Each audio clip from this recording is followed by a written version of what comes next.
പിതാവിന്റെയും പുത്രന്റെയും പരിശുദ്ധാത്മാവിന്റെയും നാമത്തിൽ ആമേൻ. അമ്മേ പരിശുദ്ധമ്മേ, അമ്മേ പരിശുദ്ധമേ, ദേവമാതാവേ, ദൈവമാതാവേ, കൃപാസനത്തിലൂടെ ഞങ്ങൾക്കും ഞങ്ങളുടെ ദേശത്തിനും അമ്മ മധ്യസ്ഥം തേടി തന്ന എല്ലാ അനുഗ്രഹങ്ങൾക്കും കൃപകൾക്കും ഞങ്ങളിപ്പോൾ ഹൃദയം നിറഞ്ഞ നന്ദി പറയുന്നു. അമ്മേ പരിശുദ്ധമേ, ദൈവമാതാവേ, 2004 ഡിസംബർ 7 ഉച്ചകഴിഞ്ഞ് 2:30 കൃപാസനത്തിൽ സംഭവിച്ച അമ്മയുടെ പ്രത്യക്ഷപ്പെടലിനെ കുറിച്ച് തിരുസഭയ്ക്ക് സമർപ്പിച്ചിരിക്കുന്ന പഠനരേഖകളുടെ മേൽ സഭാത്മകമായ പഠനം ആരംഭിക്കുവാൻ ഞങ്ങൾ പ്രാർത്ഥിക്കുന്നു. അമ്മേ പരിശുദ്ധമേ, ഭൂസ്വർലോകങ്ങളുടെ രാജ്ഞിയായ അങ്ങേയ്ക്ക് ഭൗമ സംരക്ഷണത്തിനായി പ്രപഞ്ച പ്രകൃതിയെ തന്നെ തിരുസഭ പ്രതിഷ്ഠിക്കുവാൻ ഈ പ്രത്യക്ഷീകരണം വഴി ഇടയാക്കണമേ. പരിശുദ്ധമേ, ജപമാല മാതാവേ, സകല കൃപാസനം പ്രാർത്ഥനകളോടും ചേർത്ത് ഞങ്ങളിപ്പോൾ പ്രാർത്ഥിക്കുന്ന ഈ കുടുംബത്തിന്റെ പ്രത്യേക നിയോഗം.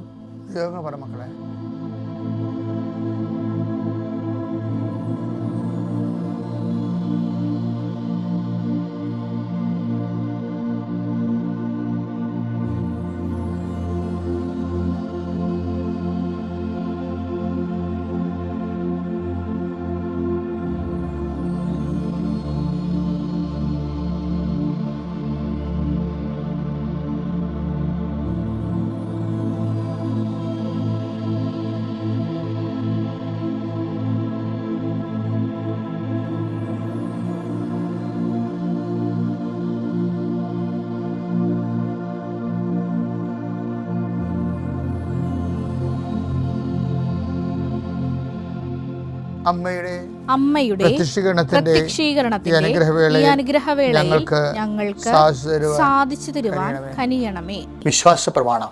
സർവശക്തനായ പിതാവും ആകാശത്തിന്റെയും ഭൂമിയുടെയും സൃഷ്ടാവുമായ ദൈവത്തിൽ ഞാൻ വിശ്വസിക്കുന്നു. അവിടുത്തെ ഏകപുത്രനും ഞങ്ങളുടെ കർത്താവുമായ ഈശോ മിശിഹായിലും ഞാൻ വിശ്വസിക്കുന്നു. ഈ പുത്രൻ പരിശുദ്ധാത്മാവിനാൽ ഗർഭസ്ഥനായി കന്യകാമറിയത്തിൽ നിന്ന് പിറന്ന് പൊന്തിയോസ് പീലാത്തോസിന്റെ കാലത്ത് പീഡകൾ സഹിച്ച് കുരിശിൽ തറയ്ക്കപ്പെട്ട് മരിച്ച് അടക്കപ്പെട്ട് പാതാളങ്ങളിൽ ഇറങ്ങി മരിച്ചവരുടെ ഇടയിൽ നിന്ന് 3-ാം നാൾ ഉയർത്ത് സ്വർഗത്തിലേക്ക് എഴുന്നള്ളി സർവശക്തിയുള്ള പിതാവായ ദൈവത്തിന്റെ വലതുഭാഗത്തിരിക്കുന്നു. അവിടെ നിന്ന് ജീവിക്കുന്നവരെയും മരിച്ചവരെയും വിധിക്കുവാൻ വരുമെന്നും ഞാൻ വിശ്വസിക്കുന്നു. പരിശുദ്ധാത്മാവിലും ഞാൻ വിശ്വസിക്കുന്നു. വിശുദ്ധ കത്തോലിക്കാ സഭയിലും പുണ്യവാന്മാരുടെ ഐക്യത്തിലും പാപങ്ങളുടെ മോചനത്തിലും ശരീരത്തിന്റെ ഉയർപ്പിലും നിത്യമായ ജീവിതത്തിലും ഞാൻ വിശ്വസിക്കുന്നു. ആമേൻ.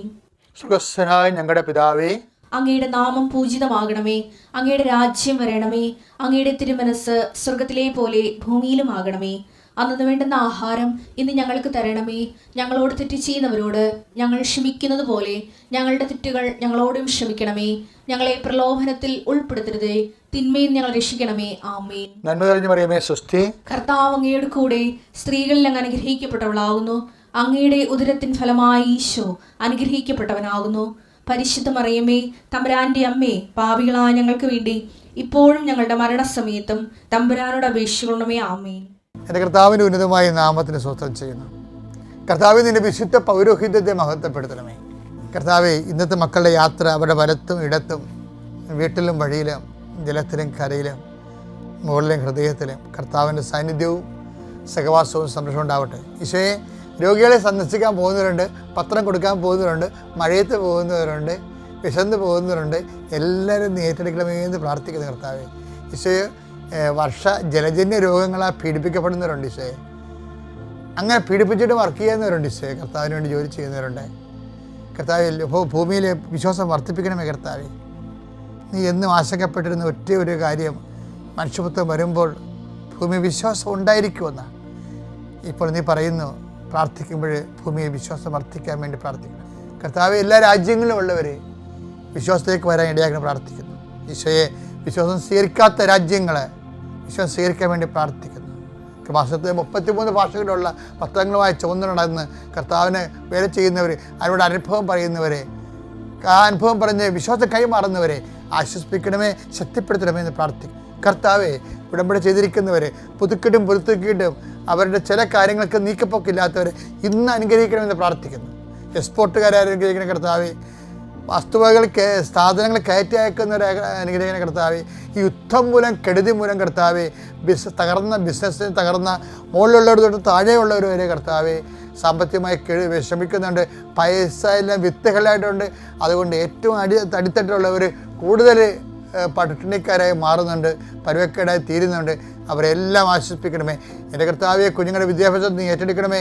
എൻ്റെ കർത്താവെ, പരസ്പരം അകന്ന് മാനസികമായിട്ട് തകർന്നിരിക്കുന്ന ഭാര്യ ഭർത്താക്കന്മാരെ അങ്ങ് ആശ്വസിപ്പിക്കണമേ. മാതാപിതാക്കന്മാരും മക്കളും തമ്മിൽ മാനസികമായിട്ട് അകന്നിരിക്കുന്നവരെ, വഴിപഴിച്ച ബന്ധങ്ങൾ അകപ്പെട്ടു പോയവർ കർത്താവെ, സ്നേഹം മാത്രമാണ് വലിയ കാര്യമെന്ന് ഓർത്തുകൊണ്ട് ജീവിതം പണയം വെച്ച് കുടുങ്ങിപ്പോയ ആൾക്കാരെ കർത്താവെ അങ്ങ് ബുദ്ധിയും ബോധം വെപ്പിച്ച് ഏറ്റെടുക്കണമെന്ന് പ്രാർത്ഥിക്കുന്നു.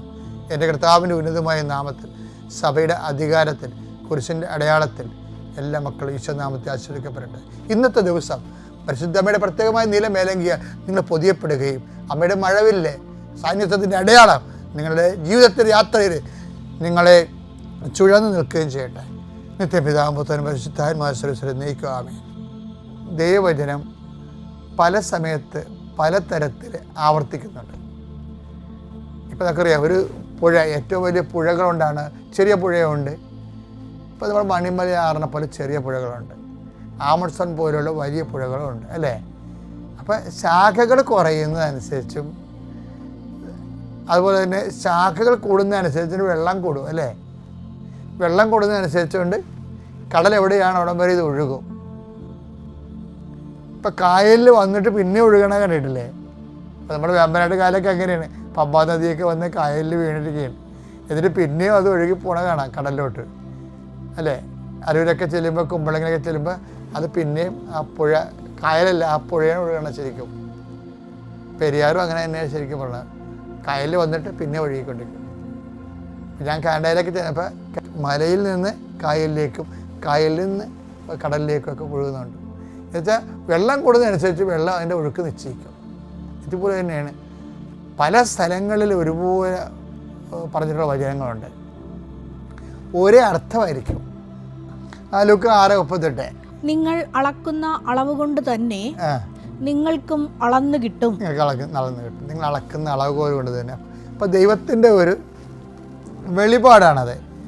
പിന്നെ എന്താണ്, വിതക്കുന്നത് തന്നെ കൊയ്യുമെന്ന് പറയത്തില്ലേ?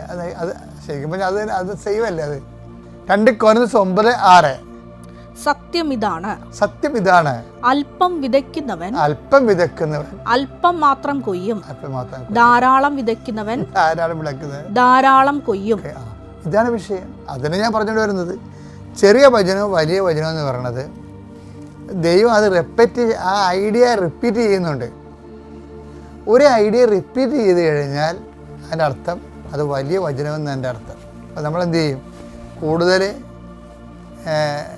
കൃപ ആർജിക്കാൻ വേണ്ടി റെപ്പറ്റീഷനുള്ള വചനങ്ങളെ നോക്കിയിട്ട് അത് കൂടുതൽ ദൈവസ്നേഹത്തോടുകൂടി നമ്മളത് നിറവേറ്റും. അപ്പോൾ എല്ലാ വചനവും നിസ്സാര കൽപ്പനയും ഉണ്ടെന്നാണ് ഈശോ പറഞ്ഞതേ. അപ്പോൾ നിസ്സാര വചനമുണ്ട്, സാരമായ വചനമുണ്ട്, ചെറിയ വചനമുണ്ട്, വലിയ വചനമുണ്ട്. അപ്പോൾ അതുപോലെ നിങ്ങൾ വചനമൊക്കെ വായിക്കണം നല്ലതാണ്. ആൾക്കാർ വായിക്കും, പക്ഷേ ആൾക്കാർ വചനം വായിക്കുന്ന പറഞ്ഞാൽ ഞാനത്ര ഹാപ്പി ആകത്തില്ല. ഇപ്പോൾ വചനം എഴുതുന്നു എന്നൊക്കെ പറയത്തില്ലേ?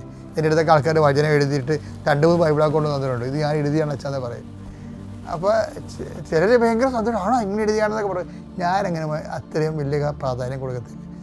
എന്താ വെച്ചാൽ വചനം എന്ന സംബന്ധിച്ചിടത്തോളം നമ്മൾ അത് എഴുതാൻ ഉള്ളതല്ല ശരിക്കും പറഞ്ഞാൽ, അവൻ പറയണത് പോലെ ചെയ്യാനുള്ളതാണ്. അതാണ് സംഭവം.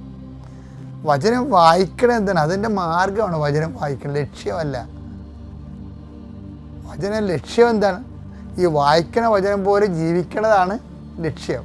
അപ്പോൾ ഈ ജീവിതത്തോട് കറസ്പോണ്ട് ചെയ്യുന്നില്ലെങ്കിൽ വായന എടുത്തും ചില ആൾക്കാർ ഭയങ്കരമായ ഡിഗ്രി എല്ലാം എടുക്കല്ലേ, ഒത്തിരി 1, 2, 3, 4 എന്നൊക്കെ പറഞ്ഞാൽ 16 MA 25 ഡോക്ടർ എന്നൊക്കെ പറഞ്ഞാൽ ഞാൻ കണ്ടിട്ടുണ്ട്. ഒരു പേജ് നിറച്ച് ഡോക്ടർ കല്യാണം കഴിക്കത്തില്ല, ഒരു പണിക്ക് പോകുകയില്ല. അങ്ങനെ ഇരിക്കുന്ന കുറേ ആൾക്കാരുണ്ട്. കരിസ്മാരി യുഗത്തിൽ വചനം കുത്തിയിരുന്ന് കാണാതെ പഠിച്ച് ചെണ്ടകൊട്ടും പോലെ പറഞ്ഞു പിടിപ്പിക്കുന്ന ആൾക്കാരുണ്ടായിരുന്നു. ഇപ്പം അങ്ങനെയുള്ള വർഗത്തെ കാണുന്നില്ല. എന്താ വെച്ചാൽ വെറുതെ ഇങ്ങനെ വചനം പറഞ്ഞുകൊണ്ടിരിക്കും. ജീവിതവും നിലപാടും തമ്മിൽ ഒരു ബന്ധം ഉണ്ടാകത്തില്ല. അപ്പോൾ വചനം ഇങ്ങനെ പുറതെറ്റാതെ 1/1 2 3 4 5 എന്ന് പറഞ്ഞുകൊണ്ട് പറയണതാണ് എന്ത് അഭിഷേകം എന്ന് ഇവർ ജനങ്ങളെ തെറ്റിദ്ധരിപ്പിച്ചിട്ടുമുണ്ട്. ഒരു കാലം അങ്ങനെ ഉണ്ടായിരുന്നു. പക്ഷെ എന്താ പ്രശ്നം? ഞാൻ കർത്താവിൻ്റെ വചനം അത് എപ്പോഴും ആ വചനത്തിനെ കൊണ്ട് ഉദ്ദേശിക്കുന്നത് നിവർത്തിയാക്കുന്നതിനെക്കുറിച്ച്. യെശയ്യാ 55:10 എടുത്തേ. മഴയും മഞ്ഞും മഴയും മഞ്ഞും ആകാശത്തു നിന്നും വരുന്നു, അങ്ങോട്ട് മടങ്ങാതെ ഭൂമിയെ നനയ്ക്കുന്നു. അത് സസ്യങ്ങൾ മുളപ്പിച്ച് അതാണ് പ്രശ്നം. അത് സസ്യങ്ങൾ മുളപ്പിച്ച് ഫലം നൽകി വിതയ്ക്കാൻ വിത്തും ഭക്ഷിക്കാൻ ആഹാരവും ലഭ്യമാക്കുന്നു. അപ്പൊ അതുപോലെയാണ് കർത്താവിന്റെ വചനം. യെശയ്യാ 55:11 എന്റെ അധരങ്ങളിൽ നിന്ന് പുറപ്പെടുന്ന വാക്കും അങ്ങനെ തന്നെ ഫലരഹിതമായി അത് തിരിച്ചു വരില്ല. എന്റെ ഉദ്ദേശം അത് നിറവേറ്റും. ഞാൻ ഏൽപ്പിക്കുന്ന കാര്യം വിജയപ്രദമായി ചെയ്യും. മനസ്സിലായില്ലേ? ഇതാണ് വചനത്തിന്റെ ലക്ഷ്യം. അല്ലാതെ എപ്പോഴും 3 ബൈബിൾ എഴുതുകയോ അല്ലെ 3000 വചനം കാണാൻ പഠിക്കുകയോ അല്ലെ 30,000 വചനം മൈക്ക് വിളിച്ച് പറയുകയോ അല്ല പ്രശ്നം. അത് ഓരോ വചനത്തിൻ്റെ ദൗത്യമുണ്ട്. അത് ജീവിതം കൊണ്ട് നിറവേറ്റാനാണ് നമ്മൾ വിളിക്കപ്പെട്ടിരിക്കുന്നത്. മാതാവ് ജീവനോടെ പ്രത്യക്ഷപ്പെട്ട ഈ പുണ്യമായ അൾത്താരയിൽ നിന്നുകൊണ്ട് അമ്മയുടെ പ്രത്യക്ഷീകരണത്തിന് സാക്ഷിയാവാൻ അനുഗ്രഹം ലഭിച്ച അമ്മയ്ക്കും ഈശോയ്ക്കും ഒരു കോടി നന്ദി പറയുന്നു. എൻ്റെ പേര് അമൃത മെറിൻ ബൈജു. എറണാകുളം പനങ്കാട് സെൻറ്റ് ആൻ്റണീസ് ഇടവക അംഗമാണ്. കൃപാസന മാതാവുമായിട്ടുള്ള എൻ്റെ സഹയാത്ര ആരംഭിച്ചിട്ട് ഏകദേശം 8 വർഷമായി. കൃപാസനം എന്താണെന്നോ അമ്മ ജീവനോട് പ്രത്യക്ഷപ്പെട്ട കഥയോ ഒന്നും അറിയാതെയാണ് ഞാൻ അമ്മയുമായിട്ടുള്ള യാത്ര ആരംഭിക്കുന്നത്. അതിന് കാരണം അമ്മയുടെ അമ്മ ഇവിടെ ഉടമ്പടി എടുത്തിട്ടുണ്ട്. അമ്മ കൃപാസനത്തിലെ നേർച്ച വസ്തുക്കളായിട്ടുള്ള ഉപ്പ്, കാശിരൂപം, തേൻ, തൈലം, നീലത്തിരി ഒക്കെ തന്നിട്ടുണ്ടായിരുന്നു. അന്ന് ആ നേർച്ച വസ്തുക്കൾ കൈമാറുന്നതിൽ അങ്ങനെ റെസ്ട്രിക്ഷൻസ് ഒന്നും ഉണ്ടായിരുന്നില്ല. അങ്ങനെയാണ് എനിക്കും ആ നേർച്ച വസ്തുക്കൾ ലഭിച്ചത്. കാലത്തെ ആണെങ്കിലും എത്രയും തേളം മാതാവേ അല്ലെങ്കിൽ കരുണക്കന്ത ചൊല്ലുന്ന കൂട്ടത്തിൽ ചൊല്ലുന്നൊരു പ്രാർത്ഥന മാത്രമായിരുന്നു ഇവിടുത്തെ പ്രത്യക്ഷീകരണ പ്രാർത്ഥന. അതിൻ്റെ അർത്ഥം എന്താണെന്ന് അറിയാതെ തന്നെയായിരുന്നു വർഷങ്ങളായിട്ട് ഞാൻ പ്രാർത്ഥിച്ചുകൊണ്ടിരുന്നത്. ഇതെല്ലാം നടക്കുന്നത് എൻ്റെ ഡിഗ്രി കാലഘട്ടത്തിലായിരുന്നു. ഡിഗ്രി എക്സാമിന് പോകുമ്പോഴാണെങ്കിലും കാലത്തെ മമ്മീനെ കൊണ്ട് തൈലം നെറ്റിയിൽ കുരിശ് വരച്ചിട്ടാണ് ഞാൻ എക്സാമിന് പോയിക്കൊണ്ടിരുന്നത്. അതുകൊണ്ട് തന്നെ എനിക്ക് എൻ്റെ കോളേജിൽ ഡിപ്പാർട്ട്മെൻറ്റ് ഓഫ് കൊമേഴ്സിൽ ഫസ്റ്റ് റാങ്കോട് കൂടി BCom ഫൈനാൻസ് ആൻഡ് ടാക്സേഷൻ പാസ്സാവാൻ സാധിച്ചു. അതിനുശേഷം ഞാൻ CAക്ക് പോകാനായിട്ട് തീരുമാനിച്ചു. 2020 അതായത് കൊറോണ കാലഘട്ടത്തിലാണ് ഞാൻ CAക്ക് പോകാനായിട്ട് തീരുമാനിക്കുന്നത്. അതിന് വേണ്ടിയിട്ട് ഒരു കോച്ചിങ് സെൻറ്ററിൽ ജോയിൻ ചെയ്തു. കോച്ചിങ്ങൊക്കെ ഭംഗിയായിട്ട് പോയി. ഇതിൻ്റെ BCom കഴിഞ്ഞ് വരുന്ന പിള്ളേരെ ഡയറക്ടർ എൻട്രി എന്നാണ് പറയുന്നത്. അവർക്ക് എക്സാം എഴുതണം എന്നുണ്ടെങ്കിൽ 3 വർഷത്തെ ആർട്ടിക്കിൾഷിപ്പ് ചെയ്യണം. അതിൽ 9 മാസത്തെ ആർട്ടിക്കിൾഷിപ്പ് ആദ്യം ചെയ്തതിന് ശേഷം മാത്രമേ ഇൻ്റർമീഡിയറ്റ് എന്നുള്ള എക്സാം എഴുതാൻ പറ്റുള്ളൂ. ഇൻ്റർമീഡിയറ്റ് 2 ഗ്രൂപ്പാണ്. ഗ്രൂപ്പ് 1 ഉണ്ട്, ഗ്രൂപ്പ് 2 ഉണ്ട്. അപ്പോൾ ഈ ഗ്രൂപ്പ് ഏത് എക്സാം എഴുതണമെങ്കിലും 9 മാസത്തെ ആർട്ടിക്കിൾഷിപ്പ് മസ്റ്റായിട്ട് കംപ്ലീറ്റ് ചെയ്താൽ മാത്രമേ എഴുതാൻ പറ്റുള്ളൂ. അതിന് വേണ്ടിയിട്ട് ഞാൻ ഒരു CA ഫേമിൽ ജോയിൻ ചെയ്യണം. അപ്പോൾ എൻ്റെ കൂടെ ഓൺലൈനിൽ കോച്ചിങ്ങിനുണ്ടായിരുന്ന പിള്ളേർ പറഞ്ഞത് BCom കഴിഞ്ഞിരുന്ന പിള്ളേരൊന്നും CA ഫേം എടുക്കുന്നില്ല. കാര്യം അവർ ഉഴപ്പായിരിക്കും, ഇടയ്ക്ക് വെച്ച് ഡ്രോപ്പ് ചെയ്ത് പോകും. അതുകൊണ്ട് ഫേമുകളൊന്നും എടുക്കുന്നില്ല എന്നാണ് എൻ്റെ കൂട്ടുകാരൊക്കെ പറഞ്ഞത്. പക്ഷേ എൻ്റെ ഒരു സുഹൃത്തിൻ്റെ വീട്ടിൽ വന്നപ്പോൾ എന്നോട് പറഞ്ഞു ആളുടെ സിസ്റ്റർ ഒരു CA ഫേമിൽ CS-ന് വേണ്ടിയിട്ട് ട്രെയിനിങ്ങിന് പോകുന്നുണ്ട്. അപ്പോൾ അവിടെ വേണമെങ്കിൽ ചോദിച്ചു നോക്കുന്നവർ എനിക്ക് അവിടുത്തെ ഡീറ്റെയിൽസ് തന്നു. ഞാനവിടെ വിളിച്ചപ്പോൾ അവരാദ്യം എന്നോട് എൻ്റെ CV അയക്കാൻ പറഞ്ഞു. എന്നെ ഇൻ്റർവ്യൂവിന് വരാനും പറഞ്ഞു. ഞാൻ ഇൻ്റർവ്യൂവിന് ചെന്നപ്പോൾ എന്നെ ഇൻ്റർവ്യൂ ചെയ്ത സാർ എന്നോട് പറഞ്ഞത് BComകാർ ഞങ്ങൾ എടുക്കില്ല, എൻ്റർടൈൻ ചെയ്യില്ല. കാര്യം അവരിടക്ക് വെച്ച് ഡ്രോപ്പ് ചെയ്ത് പോകും, വെറുതെ ഉഴപ്പായിരിക്കും, വെറുതെ ഞങ്ങളുടെ സമയം നിങ്ങളുടെ സമയം പോകും, അതുകൊണ്ട് വരണ്ടെന്നുള്ള രീതിയിൽ എന്നോട് പറഞ്ഞത്. അപ്പോൾ ഞാൻ ഈ ഇൻ്റർവ്യൂവിന് പോകുന്ന സമയത്ത് മമ്മീനെ കൊണ്ട് തൈലം എൻ്റെ നെറ്റിയിൽ കുരിശ് വരപ്പിച്ചിട്ടുണ്ടായിരുന്നു. പിന്നെ മാതാവിൻ്റെ ഒരു ചെറിയ ഫോട്ടോ ഫ്രെയിം എൻ്റെ ബാഗിൽ എടുത്തിട്ടാണ് ഞാൻ പോയത്. ഇൻ്റർവ്യൂവിന് ചോദിച്ച ചോദ്യങ്ങളൊന്നും എനിക്ക് അധികം ഉത്തരം പറയാൻ പറ്റിയില്ല. ഞാൻ ഇൻ്റർവ്യൂ കഴിഞ്ഞിട്ട് മമ്മിനോട് പറഞ്ഞത് തന്നെ അവിടെ കിട്ടിയില്ല, നമുക്ക് വേറെ ഫേം നോക്കാമെന്നാണ് പറഞ്ഞത്. പക്ഷേ പിറ്റേ ദിവസം വൈകിട്ടായപ്പോൾ എനിക്ക് ഫോണിൽ മെസ്സേജ് വന്നു, ജോയിൻ ചെയ്തോളൂ എന്ന് പറഞ്ഞ മെസ്സേജാണ് വന്നത്. അത് ഞാൻ ആ CA ഫേമിൽ ജോയിൻ ചെയ്തു കഴിഞ്ഞപ്പോൾ അവിടെ വേറെ ടീമിലുണ്ടായിരുന്നു. എൻ്റെ ടീമിൽ ഞാൻ മാത്രമേ ഡയറക്ടർ എൻട്രി ഉണ്ടായിരുന്നുള്ളൂ. വേറെ ബാക്കി 5 ടീമിലും ഓരോ ഡയറ്റ് എൻട്രി പിള്ളേർ വെച്ചുണ്ടായിരുന്നു. അപ്പോൾ ഞങ്ങൾ ലഞ്ചിലിരിക്കുന്ന സമയത്ത് ആ പിള്ളേർ എന്നോട് ചോദിച്ചു ആര് റെക്കമെൻഡ് ചെയ്തിട്ട് ഇവിടെ കിട്ടിയത്. അവരെയൊക്കെ ഓരോരുത്തർ പള്ളിയിലെ അച്ഛന്മാരോ അല്ലെങ്കിൽ അതുപോലുള്ള ആൾക്കാർ റെക്കമെൻഡ് ചെയ്തിട്ടാണ് ഈ ഫേമിൽ കിട്ടിയത്. അമൃതൻ ആരെ റെക്കമെൻഡ് ചെയ്തതെന്ന് ചോദിച്ചു. എന്നെ റെക്കമെൻഡ് ചെയ്തിട്ട് ആരും ഇല്ല. അപ്പോൾ എനിക്കത് മനസ്സിലായി മാതാവാണ് എന്നെ റെക്കമെൻഡ് ചെയ്തതെന്നുള്ളത്. അതിനുശേഷം അവിടെ കണ്ടിന്യൂ ചെയ്തുകൊണ്ട് പോയി. ആദ്യത്തെ വർഷം വലിയ കുഴപ്പമൊന്നും ഉണ്ടായിരുന്നില്ല, എന്നാലും ചെറിയ ബുദ്ധിമുട്ടുകളുണ്ടായിരുന്നു. BCom കഴിഞ്ഞ് വന്നതിൻ്റെ പേരിലുള്ള കുറച്ച് ഇൻസൾട്ടും കാര്യങ്ങളൊക്കെ ഉണ്ടായിരുന്നു എനിക്ക്.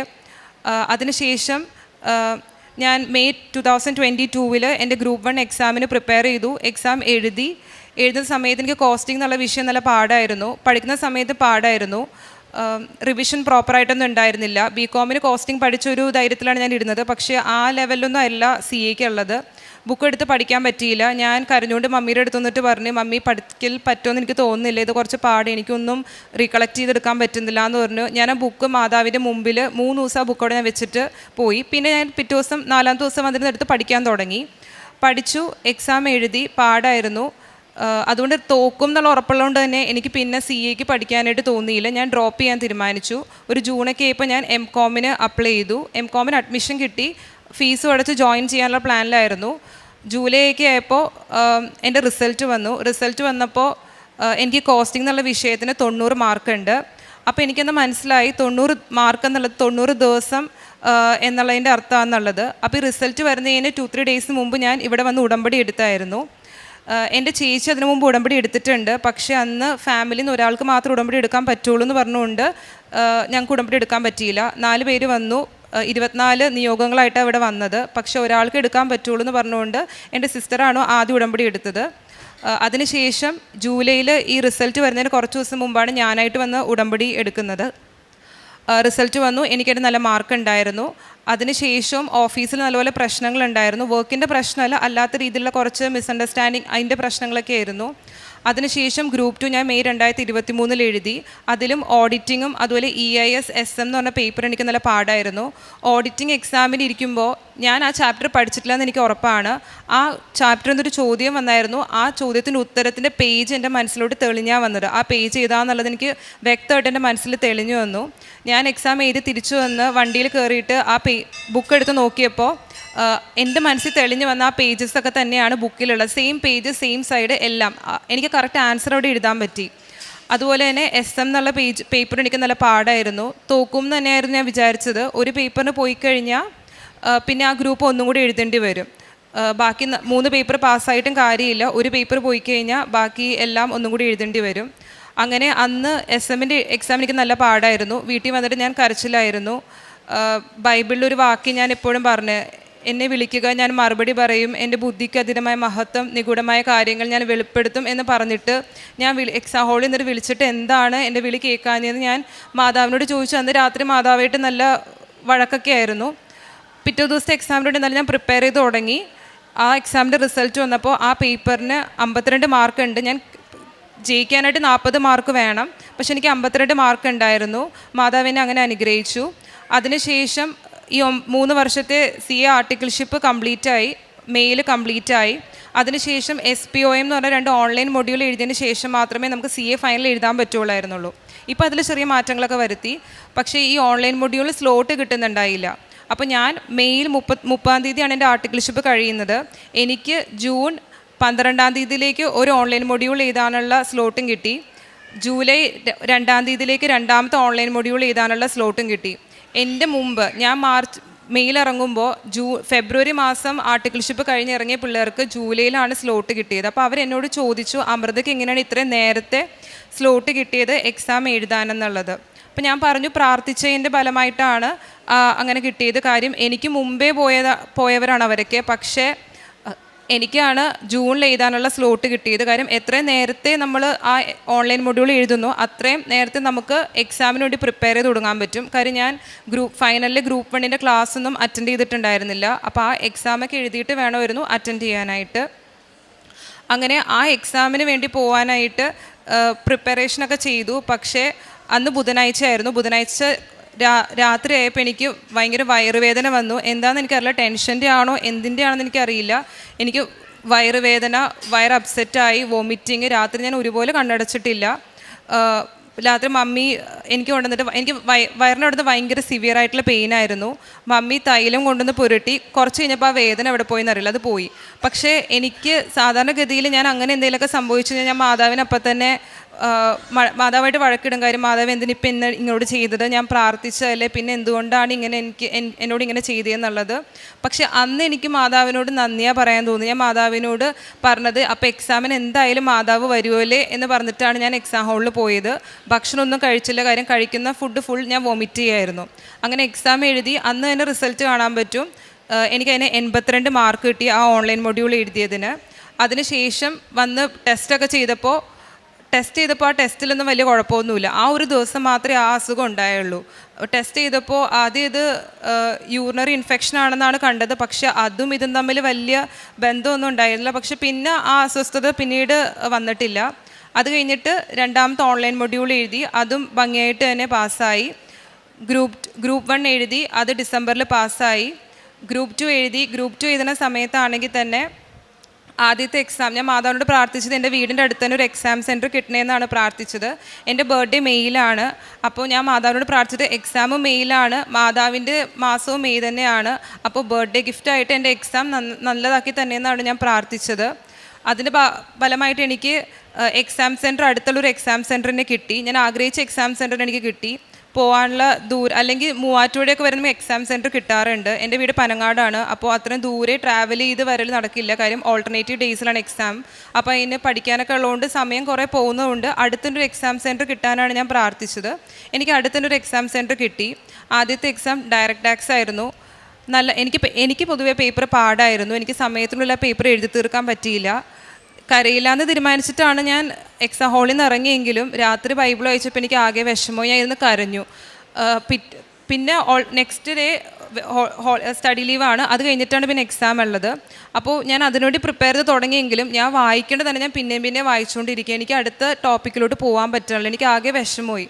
അങ്ങനെ ഞാൻ പിന്നെ പഠിക്കണില്ലാന്ന് വെച്ചു. കാര്യം ഈ വായിച്ചതിനെ പിന്നെ പഠിച്ചുകൊണ്ടിരിക്കുന്നതിൽ കാര്യമില്ലല്ലോ. അതുകൊണ്ട് ഞാൻ ബൈബിൾ വായിച്ചിട്ട് കിടക്കാം എന്നുള്ള തീരുമാനത്തിലെത്തി. ബൈബിൾ വായിക്കുന്ന സമയത്ത് ഞാൻ മാതാവിനോട് പറഞ്ഞു, മാതാവി ഒരു ദിവസം കൊണ്ട് ഞാൻ എന്താ പഠിക്കേണ്ടത്, എന്ത് പഠിച്ചിട്ട് എൻ്റെ തലയിലോട്ട് കയറണില്ല, ഞാൻ പഠിച്ചതന്നെ അല്ലെങ്കിൽ വായിച്ചതിനെ പിന്നെ വായിച്ചുകൊണ്ടിരിക്കുകയാണ്, എനിക്ക് എന്താ ചെയ്യേണ്ടതെന്ന് അറിയില്ല എന്ന് പറഞ്ഞ് ഞാൻ കരഞ്ഞുകൊണ്ട് ബൈബിൾ വായിച്ചിട്ട് ഞാൻ കിടന്നു. പിറ്റേ ദിവസം കാലത്ത് 4:30 ആയപ്പോൾ ഞാൻ തന്നെത്താനെ എണീറ്റ പാടെ ഞാൻ ഫോണിൽ ക്ലാസ്സാണ് കണ്ടത്. മാരത്തോൺ വീഡിയോസ് നമുക്ക് യൂട്യൂബിൽ അവൈലബിൾ ആയിരിക്കും. അങ്ങനെ ഞാൻ ഇൻഡയറക്റ്റ് ടാക്സിൻ്റെ മാരത്തോൺ വീഡിയോ ഞാൻ യൂട്യൂബിൽ കണ്ടുകൊണ്ടിരിക്കുകയാണ്.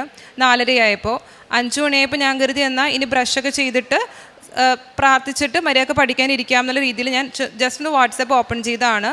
അതിൽ എനിക്ക് കുറേ മെസ്സേജ് ഒന്ന് കിടക്കുകയാണ്. നോക്കുമ്പോൾ ഒരു PDF ഫയലാണ്. അത് ഓപ്പൺ ചെയ്യുമ്പോൾ കണ്ടത് ICAയുടെ അനൗൺസ്മെൻ്റ് ആയിരുന്നു. ഇന്ത്യ പാകിസ്ഥാൻ യുദ്ധം കാരണം എക്സാം പോസ്റ്റ്പോൺ ചെയ്തു എന്ന് പറഞ്ഞിട്ടായിരുന്നു ആ സർക്കുലർ വന്നിരുന്നത്. അത് കണ്ടപ്പോൾ ഞാൻ അത് വിശ്വസിച്ചില്ല. കാര്യം ഇത് ഫേക്ക് ആയിരിക്കും എന്ന് ഞാൻ കരുതി. അതിനുശേഷം ICAയുടെ BOS പോർട്ടലിൽ പോയിട്ട് സർക്കുലർ എടുത്ത് നോക്കിയപ്പോൾ അതിൽ ഞാൻ കണ്ടു എക്സാം പോസ്റ്റ്പോൺ ചെയ്തു എന്നുള്ളത്. എനിക്ക് സത്യം പറഞ്ഞത് അത്ഭുതമായിട്ടാണ് തോന്നിയത്. കാരണം ഞാൻ രാത്രി കിടക്കാൻ നേരത്ത് മാതാവിനോട് ചോദിച്ചതാണ്, മാതാവ് ഒരു ദിവസം കൊണ്ട് ഞാൻ എന്താ പഠിക്കേണ്ടത്, എങ്ങനെ പഠിക്കും. ഒരു ദിവസമേ ഉള്ളൂ എന്ന് എനിക്ക് നേരത്തെ അറിയായിരുന്നു. പക്ഷെ എന്നാലും ആദ്യത്തെ എക്സാം മോശമായതുകൊണ്ട് എനിക്ക് ആകെ ടെൻഷൻ, എനിക്ക് ആകെ വിഷമമായി. പക്ഷേ എനിക്ക് മാതാവ് ആ പേപ്പർ പ്രിപ്പയർ ചെയ്യാനായിട്ട് 7 ദിവസം നീട്ടിത്തന്നു. 9-ാം തീയതി കാലത്തെയാണ് എക്സാം പോസ്റ്റ്പോൺ ചെയ്യണ സർക്കുലർ വരുന്നത്. പക്ഷെ 10-ാം തീയതി വൈകിട്ടായപ്പോൾ അവർ എക്സാം റീഷെഡ്യൂൾ ചെയ്തു, ഒരു ഡേറ്റ് ഫിക്സ് ചെയ്തു. 16-ാം തീയതിയിലോട്ടും 18-ാം തീയതിയിലോട്ടും അങ്ങനെ 2 ഡേറ്റിലോട്ട് എന്തോ ആണ് മാറ്റിയത്. അങ്ങനെ ആ പേപ്പർ എനിക്ക് നല്ല രീതിയിൽ പ്രിപ്പയർ ചെയ്യാൻ പറ്റി. അതിനെനിക്ക് 81 മാർക്ക് ലഭിച്ചു. അതിനുശേഷം 3-ാമത്തെ പേപ്പർ എന്ന് വെച്ച് കഴിഞ്ഞാൽ ഓപ്പൺ ബുക്ക് പോലത്തെ ഒരു എക്സാമാണ്. അതായത് CA ഫൈനലിലെ 7 സബ്ജക്റ്റിൻ്റെ ബുക്ക് നമുക്ക് കൊണ്ടുപോയിട്ട് നോക്കി എഴുതാം. പക്ഷേ ആൻസേഴ്സ് എവിടെയാണെന്ന് നമുക്കറിയില്ല. അത് ഇൻഡയറക്റ്റ്ലി ആയിരിക്കും ക്വസ്റ്റ്യൻസ്. MCQ ഉണ്ടായിരിക്കും, ഡിസ്ക്രിപ്റ്റീവ് ആയിട്ടുള്ളതായിരിക്കും. പക്ഷേ ആ കറക്റ്റ് ആൻസേഴ്സ് എവിടെയാണെന്നുള്ളത് എനിക്ക് കറക്റ്റ് കണ്ടുപിടിച്ച് മാതാവ് തന്നു. ഞാൻ മാതാവിനോടും പിതാവിനോടും പ്രാർത്ഥിച്ച് ഇങ്ങനെയാണ്, പിതാവെ അങ്ങയുടെ മഹത്വം വെളിപ്പെടുത്തണമേ, ഇന്ന് ഈ നിമിഷം വെളിപ്പെടുത്തണമേ എന്നാണ് പ്രാർത്ഥിച്ചത്. അതിൻ്റെ ഫലമായിട്ട് എനിക്ക് ഓരോ ചോദ്യങ്ങൾ വായിക്കുമ്പോഴും അതിൻ്റെ ഉത്തരം ഏത് സബ്ജക്റ്റാണെന്ന് അത് ലൊക്കേറ്റ് ചെയ്യാൻ പറ്റി, ഏത് പേജിലാണ് ആൻസർ കിടക്കണതെന്ന് കണ്ടുപിടിക്കാൻ പറ്റി. ഒരിക്കലും നമുക്ക് എക്സാക്റ്റ് ആൻസർ കിട്ടില്ല, പക്ഷേ ഏകദേശം ഒരു ഐഡിയ ആ പേജിൽ നിന്ന് കിട്ടും. അത് വെച്ചിട്ട് നമുക്ക് സ്വന്തമായിട്ട് ഡെവലപ്പ് ചെയ്ത് നമ്മൾ എഴുതണം. അങ്ങനെ ആ എക്സാം ഭംഗിയായിട്ട് പൂർത്തീകരിക്കാനായിട്ട് സാധിച്ചു.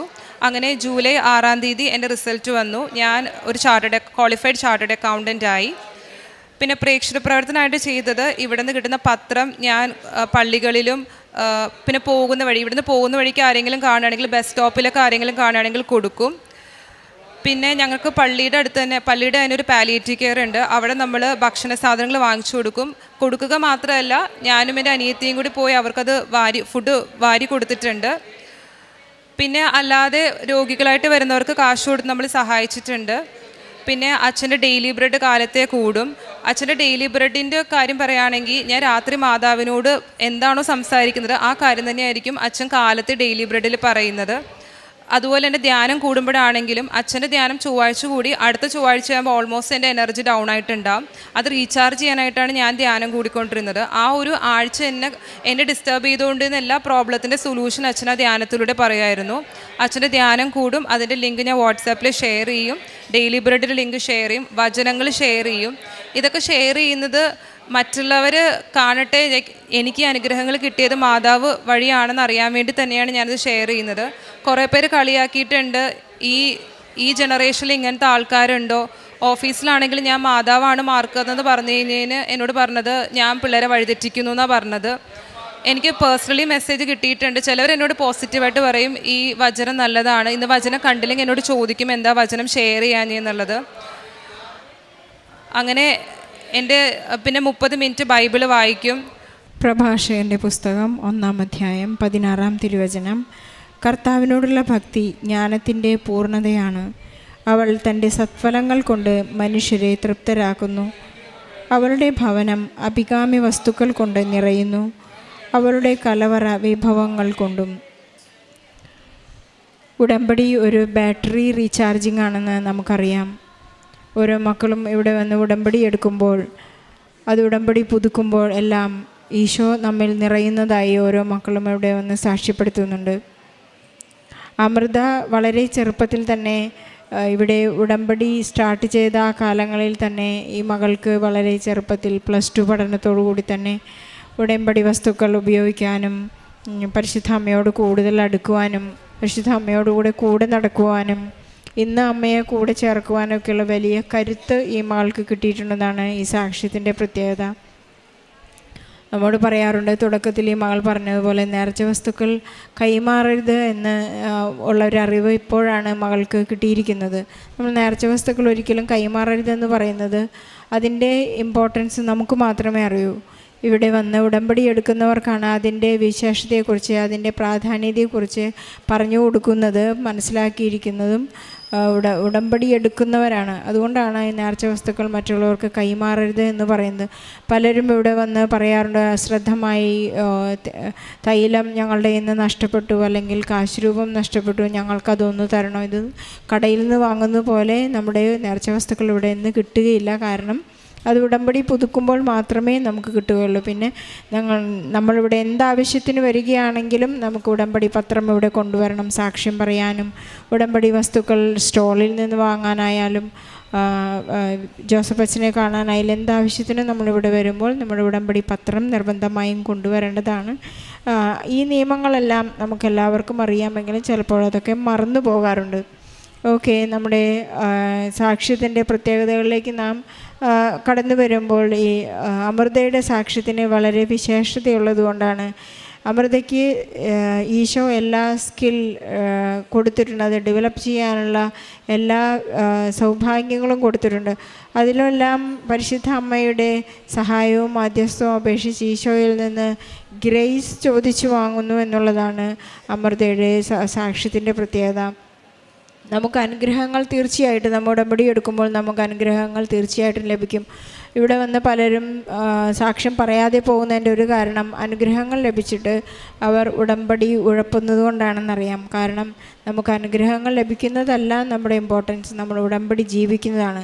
കാരണം ഇന്ന് ലോകത്തിൽ ഒരുപാട് മക്കൾ, ഒരു വലിയൊരു ദേശം, അല്ലെങ്കിൽ ഒരു 25 ജനത, 23 ഭാഷകളിൽ 23 ജനതകളാണത് ഇന്ന് ഉടമ്പടി ഏറ്റെടുത്തിരിക്കുന്നത്. അത് അവരുടെ ജീവിത ശൈലിയായി മാറുന്നു.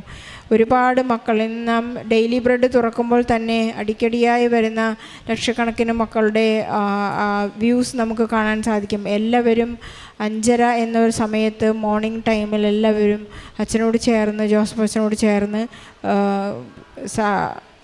ഡെയിലി ബ്രെഡ് കൂടി അവരതിൻ്റെ അനുഗ്രഹങ്ങൾ പ്രാപിക്കുന്നതാണ്, അല്ലെങ്കിൽ ആശീർവാദം സ്വീകരിക്കുന്നതാണ് 5:30 മണി മുതൽ. അതിനുവേണ്ടി പലരും വളരെ നേരത്തെ ഉണർന്നിരുന്ന് പ്രാർത്ഥിച്ചൊരുങ്ങിയൊക്കെയാണ് പലരും ആശീർവാദം സ്വീകരിക്കുന്നത്.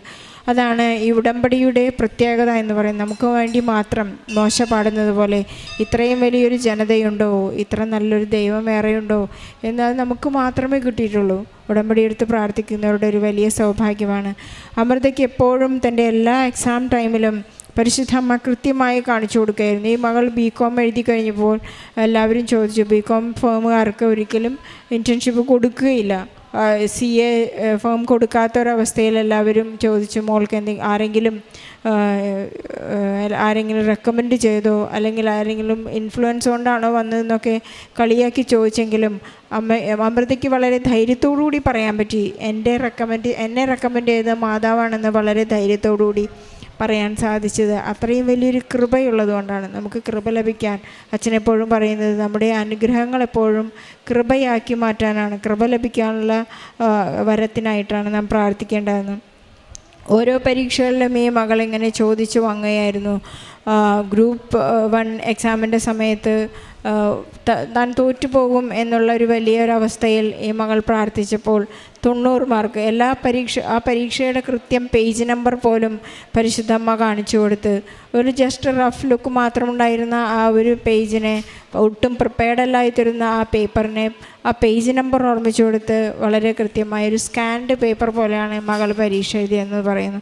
ഒരുപാട് ഓൺലൈൻ മോഡിൻ്റെ ആ പരീക്ഷാ സമയത്ത് പോലും ഒട്ടും അതിൻ്റെ സ്ലോട്ട് കിട്ടാതിരുന്ന ആ സമയത്ത് മകൾക്ക് പരിശുദ്ധ അമ്മയാണ് കൃത്യമായ ആളെ എല്ലാം പറഞ്ഞതെല്ലാം പഠിപ്പിച്ചു കൊടുത്ത്, വോമിറ്റിംഗ് ഉണ്ടായിരുന്ന പ്രീവിയസ് ഡേ വളരെ ബുദ്ധിമുട്ടായിരുന്ന ആ പരീക്ഷ പിറ്റേ ദിവസം പരീക്ഷ എഴുതി മകൾക്ക് 82 മാർക്ക് കൊടുത്ത് പരിശുദ്ധ അമ്മ സഹായിച്ചു. അപ്പോൾ ഇപ്പോൾ ആ ഒരു ടെൻഷൻ അല്ലെങ്കിൽ ആ ഒരു അസ്വസ്ഥതകളെല്ലാം അനുഗ്രഹങ്ങളായിട്ടാണ് ഈ മകൾ മനസ്സിലാക്കുന്നത്. എനിക്കിങ്ങനെയൊക്കെ ഉണ്ടെങ്കിലും ഞാൻ പരിശുദ്ധ അമ്മയെ കൈവിടാതെ ഈശോയോട് ചേർന്ന് നിന്ന് എൻ്റെ വിശുദ്ധ കുർബാനയിലൂടെ ഈശോയുടെ തിരുരക്തത്തിലൂടെയുള്ള സംരക്ഷണം ഈ മകൾ ഏറ്റുപറയുകയും വിശ്വസിക്കുകയും പിതാവിനെയും ഈശോയെയും പരിശുദ്ധമ്മയെയും പരിശുദ്ധാത്മാവിനെയും എല്ലാം ഏറ്റുപറയുമ്പോഴുള്ള വലിയ കൃപ ഈ മകളിൽ ഇപ്പോൾ ആവസിക്കുന്നു എന്നാണ്. നമ്മുടെ ആ കൃപ നമ്മെ എൻവലപ്പ് ചെയ്യുന്ന ഓരോ വ്യക്തികളെയും നമ്മുടെ സംഭാഷണത്തിലും ഇടപെടലുകളിലും എല്ലാം നമുക്ക് മനസ്സിലാക്കാൻ സാധിക്കും. അതുപോലെ മകൾ കൃത്യമായിട്ടാണ് ഉടമ്പടി ജീവിതം, എൻ്റെ അരമണിക്കൂറുള്ള വിശുദ്ധ വായന എല്ലാം കണക്ട് ചെയ്യുമ്പോൾ എൻ്റെ 90 മാർക്ക് എന്താണെന്ന് മകൾക്ക് കൃത്യമായി മനസ്സിലായത് പരിശുദ്ധമ്മ എലീശാമ്മയെ ശുശ്രൂഷിക്കാൻ പോയ ആ 90 ഡേയ്സ് ഉടമ്പടി 90 ഡേയ്സാണ്. ഞാനത് കൃത്യമായി പാലിക്കുന്നതുകൊണ്ട് എനിക്ക് അമ്മ കൃത്യമായ മാർക്ക് തന്നു എന്നൊക്കെ എപ്പോഴും വചനത്തോട് കൂട്ടിച്ചേർക്കാൻ സാധിക്കുന്നത് കൊണ്ടാണ് ഇന്ന് ഈ മകൾ ഒരു ചാർട്ടേഡ് അക്കൗണ്ടൻ്റായി ഇന്ന് നമ്മുടെ മുൻപിൽ അൾത്താരയിലേക്ക് കയറി വന്ന് പരിശുദ്ധ അമ്മയോട് ഈശോയോട് നന്ദി പറയുന്നത്. നമ്മുടെ എല്ലാ പഠിക്കുന്ന മക്കളെയും നമുക്ക് ചേർത്ത് വയ്ക്കാം, പഠിക്കാൻ ബുദ്ധിമുട്ടുള്ള മക്കളെ ചേർത്ത് വയ്ക്കാം, പഠിക്കാൻ സാധിക്കാതെ ഫിനാൻഷ്യൽ ഹെൽപ്പ് കിട്ടാതെ ലഭിക്കുന്ന എല്ലാ മക്കളെയും, പഠന സംബന്ധമായ എല്ലാ മക്കളെയും ബുദ്ധിമുട്ടുന്നവരെ നമുക്ക് ഈ സാക്ഷ്യത്തോട് ചേർത്ത് വെച്ചുകൊണ്ട് ഈശോയ്ക്കും പരിശുദ്ധ അമ്മയ്ക്കും നന്ദി പറഞ്ഞൊരു നല്ല കയ്യടി നൽകി ഈ സാക്ഷ്യം നമുക്ക് സമർപ്പിക്കാം.